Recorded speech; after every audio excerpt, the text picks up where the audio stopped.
Alara traced the final curve of a digital logo, a vibrant phoenix rising from stylized flames, her concentration absolute.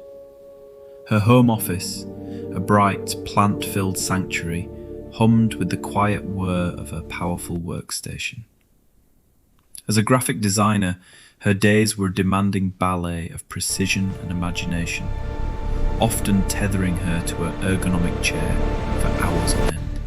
The clock on her monitor flickered 6 p.m, a gentle nudge that she hadn't moved in what felt like an eternity. With a sigh of creative satisfaction, she pushed back, intending to stretch. The moment her feet touched the floor and she began to straighten, the world tilted.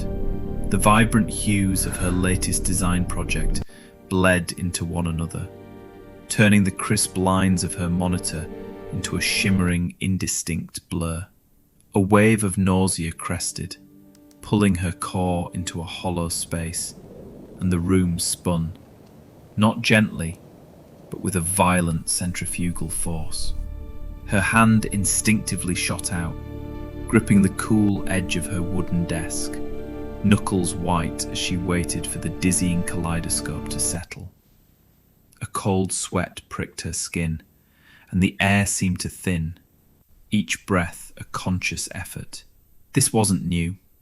It wasn't just the desk, it was the sofa too. Every transition, from seated repose to verticality, had become a minefield. The simple act of rising to grab a forgotten mug of tea, or to greet a friend at the door, was preceded by a split-second pause, a mental brace against the inevitable blackout. She missed the easy spontaneity, the unthinking grace of movement. Now every rise was a calculated risk, a small act of defiance against her own unpredictable body. Is this normal?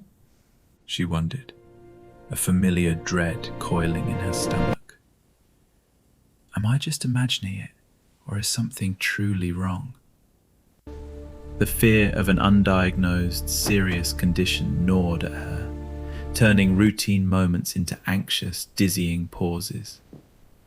The gnawing dread finally pushed Alara to action. That evening, after another near miss with the kitchen counter, she bypassed her usual comfort show and instead opened her laptop, typing "sudden dizziness standing up" into the search bar. What followed was a deep dive into the vast, often overwhelming ocean of online health information. She navigated through countless health forums, sifting through anecdotes that mirrored her own experiences, then moved on to reputable medical articles and educational videos. Her quest for answers was relentless, driven by a desperate need to understand her own unpredictable body. Slowly, a pattern emerged, and a term she'd never heard before began to surface repeatedly: orthostatic hypertension. The concept, once intimidating medical jargon, was soon explained in surprisingly simple, relatable terms. It wasn't a severe underlying illness, but rather her body's circulatory system adjusting, or rather, struggling to adjust, to sudden changes in posture. Gravity, the unseen constant, was the primary antagonist. When she stood up quickly, blood, pulled by gravity, would momentarily pool in her lower extremities, primarily her legs and feet. This temporary reduction of blood flow to her brain was the culprit behind the dizzying pause, the fleeting blackout. The articles and videos went on to list common triggers: prolonged periods of sitting or lying down, dehydration, rapid changes in posture, and even hot environments that caused blood vessels to dilate. It was an aha moment that resonated deep within her. This wasn't some mysterious, debilitating condition. It was largely a body adjustment issue. The realization washed over her like a cool wave, transforming the hot, tight knot of fear in her stomach into a profound sense of relief. replaced by a newfound understanding and a growing sense of empowerment. Knowledge, she realized, was the first step towards reclaiming control. Armed with this revelation, Elara didn't waste a moment.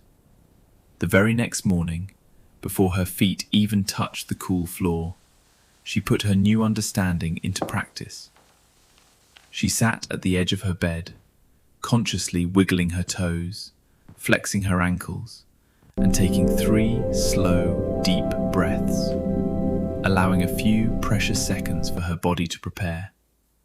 Then, with deliberate slowness, she pushed herself up, engaging her core, feeling each muscle gently activate as she transitioned from sitting to standing. It wasn't instant perfection. The first few days were a conscious battle against old habits. Sometimes she'd forget, rushing up and feeling a familiar, fleeting flicker of lightheadedness, a sharp reminder to reset and try again. But she persisted, each mindful pause a small act of defiance against her anxiety. She practiced it before rising from her desk, before stepping out of the car, even before getting up from the dining table. Each deliberate movement was a tiny victory, building a foundation of trust between her mind and body. After just a week, a profound shift occurred. She stood from her armchair, performed her ritual, the toe wiggles, the ankle flexes, the slow push, and waited. Nothing. No lurch, no grey out, no sickening swirl. Just steady ground, a clear head, and a wave of pure, unadulterated relief that brought tears to her eyes. The dizzying pause had been replaced by a moment of empowering stillness. This simple, consistent practice completely eradicated her dizzy spells. Her movements became fluid, graceful, infused with a newfound confidence. The constant hum of anxiety that had shadowed her days faded, replaced by a quiet sense of control. Elara now moved with an almost balletic awareness, connected to her body in a way she never thought possible.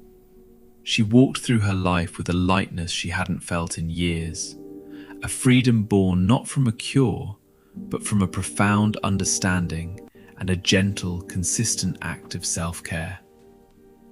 The most profound improvements, she realized, often stem from the simplest,